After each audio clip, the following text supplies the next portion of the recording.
Myth number 3, the cloud is too bleeding edge. It's too high tech, it's a little bit out there. Well, again, cloud computing, the original cloud computing is actually from the mainframe days back in the 70s. Back when we didn't have personal computers and everything was running on mainframes and minis, everything was cloud, as it were. You weren't hosting anything in your office because it was far too expensive. So all the systems were cloud systems back then. Nowadays, on the internet-based cloud systems, which is subtly different, that's also been around for more than a decade. So Microsoft and Salesforce and Google, they've been doing cloud stuff for a long, long time now. They've worked with the huge server farms where you've got hundreds of thousands of users. They've worked with the redundancy where you've got to replicate across multiple data centers around the world. They've worked with all the issues around making this thing go 7x24 because when we go to sleep, the London office is just waking up and they need to go and carry on.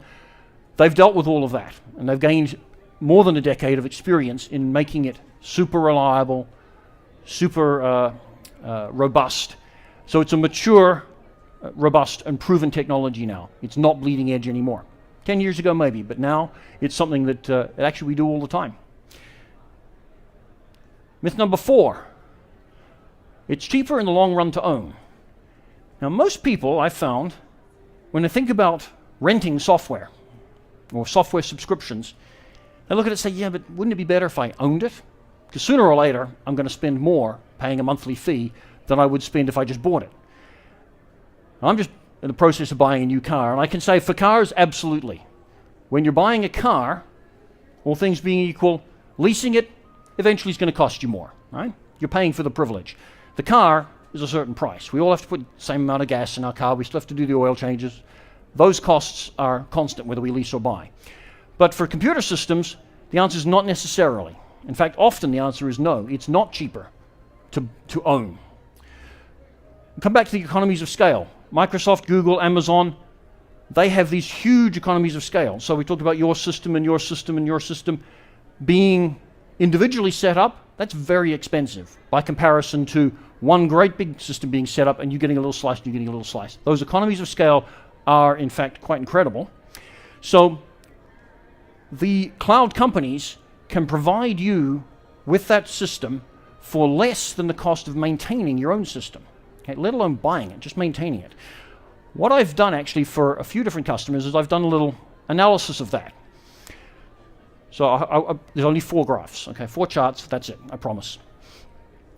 So here's the standard thought process. If I buy it, it costs me X dollars, flat line.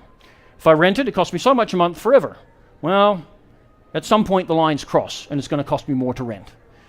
Okay? And for a lot of systems, that point there happens to be about 3.5 years from now. Right? So that's the simple analysis. But when you start adding in a few more of the other things, you say, okay, well, at first glance it's that. Well, what if you want to keep the software up to date? Well, the software companies don't do that for free. So every year or so, now I've shown here 3 years included in your purchase price, but then on the 3rd year, there's a little, 16 to 20% annual maintenance cost to keep the software up to date. So now this line isn't flat anymore, but it's still below the green line. Okay, well then, hang on a second, add in the cost of servers. This is, for most small businesses, this is the biggest factor. If I buy a system of any size, I have to buy a server to run it on.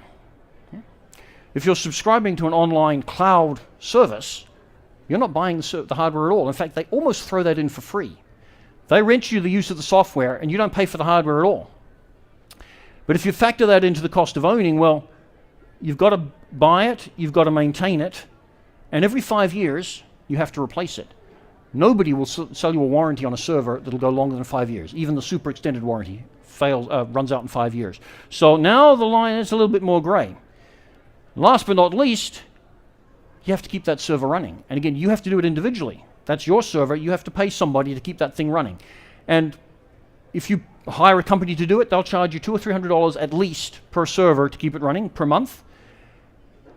If you're doing it in-house, one way or another, it's costing you $200 or $300 a month. It might cost you $1,000 one month and $0 the next month, but it will, over time, it'll cost you a certain amount to keep that server running.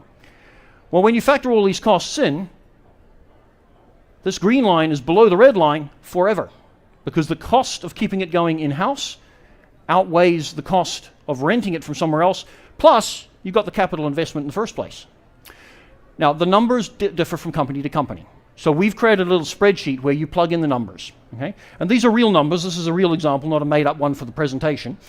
This is Microsoft Dynamics CRM, buying it and buying a server, versus Microsoft Dynamics CRM Online, subscribing on it per month. This is a 15-user, sort of typical-ish scenario.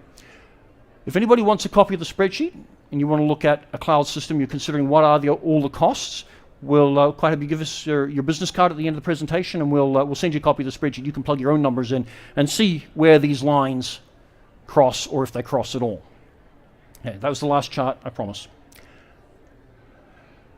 Okay, so next topic. What is available in the cloud? Well, these days, just about anything you do on the computer systems in your office right now probably has an equivalent offering available somewhere in the cloud. Might not be the same product, but there'll be a similar product that's hosted or available in a cloud system. The most common uses, and these are the sort of chronologically the ones that started off first and came along later: email, telephony, and messaging. Most of us do some sort of cloud-based email. If you've got a Shaw account, that's a cloud system. Gmail, Hotmail, they're all cloud-based. File sharing. Who here uses iCloud off their iPhone or their iPad? That's a cloud-based system. Yeah, it's all on the internet. We don't know where those files are being saved, but they are being saved. And they're redundant, so we'll never lose them. Document management, collaboration. Who uses Google Docs or SharePoint? Yeah, again, show of hands. So those are cloud-based systems. So they're out there, again, huge server farms. We're paying to rent a small fraction of it, and it's cheaper than owning it ourselves, and it's more secure. CRM, that's our particular area. We do CRM in the cloud.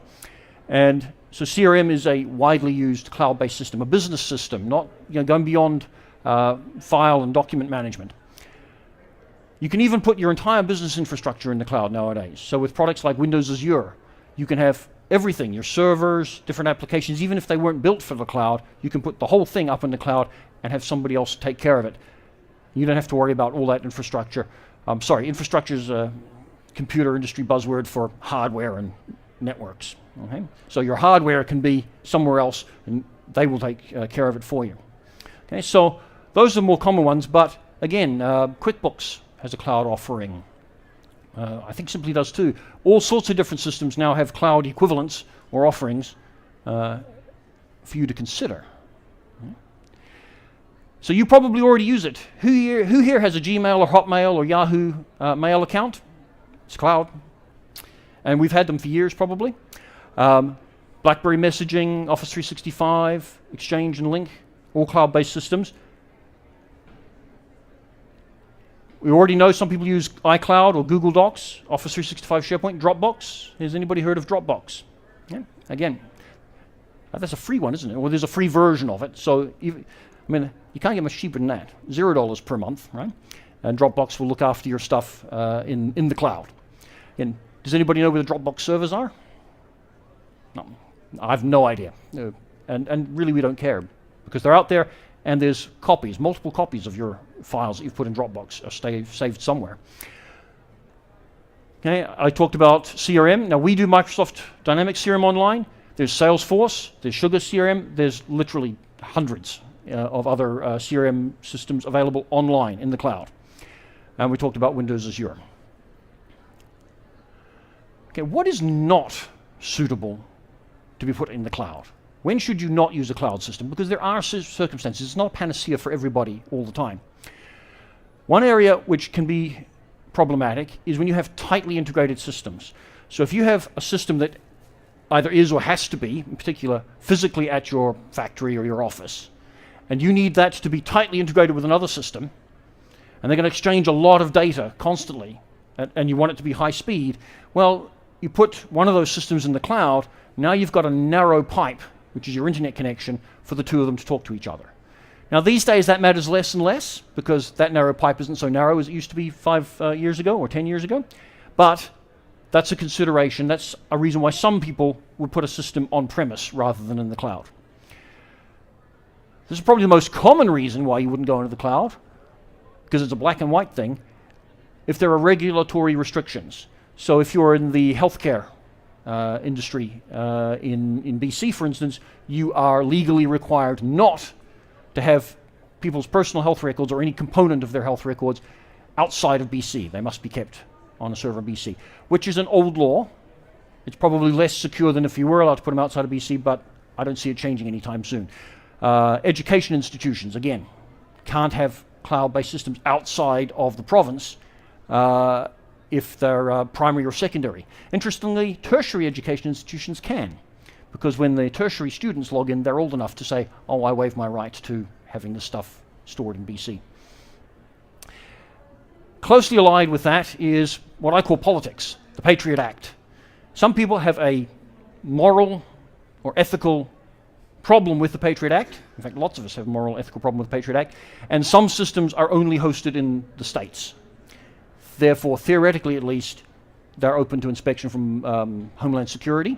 If that's a concern for you, then that would be reason. Now, I put that in there, but really what that means is, well, I would like to be in the cloud for all the reasons I spoke of earlier, but I don't want to be hosted in the States. So you need to go and say, I need to find a Canadian hosting company that guarantees the stuff will be hosted in Canada and therefore not subject to the Patriot Act. High performance tuning. The cloud is out there steady, reliable, predictable, and it's that big scale. So the performance is good, but it's steady and predictable. It's not lightning fast. If you need something to be lightning fast, if you have somebody at a kiosk who's dealing with the public and you need to turn a customer, they need to get them through that turnstile 30 seconds or less, you've got something that needs to be very, very highly tuned, and I'm talking very highly tuned for performance. Having it on-premise allows you to then say, I'm going to throw more hardware at it, or more RAM and processor power, and so you have control over the performance. If you're cloud-based, you're dealing with an internet connection. As I mentioned earlier, there are limitations to how, well, for most of us with limited budgets, to how fast your internet connection can be. That's less and less of a concern as time goes by, but if performance is really, really critical to you and you want to be able to fine-tune it, then obviously having your own system, it's like owning a custom-made car versus owning a Toyota, right? Okay? Toyota's good for most of us. It's reliable, it's economic, it's got decent performance for most of us above the age of 20. But if I want to go drag racing, I'm going to build a custom dragster, right? So that still applies. I think this is the last topic. Should you use the cloud? As I mentioned earlier, you probably already do. A lot of us use iCloud and Gmail and stuff like that, and because it's somewhat transparent, we may not have realized it. Having said that, when you start looking at business systems or things that you're currently not doing in the cloud, should you use the cloud? Well, take it a step at a time. You don't need to put everything on the cloud. It's not an all or nothing scenario. So pick and choose and put a piece on the cloud. So if you're currently storing all your documents, say you've got CAD drawings or Word documents that people in your office need to share, and they're on a server right now, well, maybe that's an area where you say, we could put that in the cloud because we've got people who work from home or that work remotely, or we're opening a second office. Maybe it's worth putting those in the cloud. Okay? And the most important time you should think about using the cloud is before you buy another server. Every 5 years, if any of you have servers that are more than 5 years old, you need to fix that because they're not under warranty. And if they fall over, you won't be able to get replacement parts. But most of us replace our servers every 3 to 5 years. Okay? Before you do the next one, think about, is it worth replacing, or should I move what's currently on that server into the cloud? Because that's obviously the ideal time to do it. You'll save that capital investment. The headaches of keeping it running will go away. And if it makes sense, that's the time to move. So if anybody has any questions or thinks of anything later, there's my email address. If you'd like a copy of the presentation or that spreadsheet that gives you the calculation so you can do your own analysis of whatever system you might be thinking about putting on the cloud, just give me your business card or email me at that email address, and we'll send you both.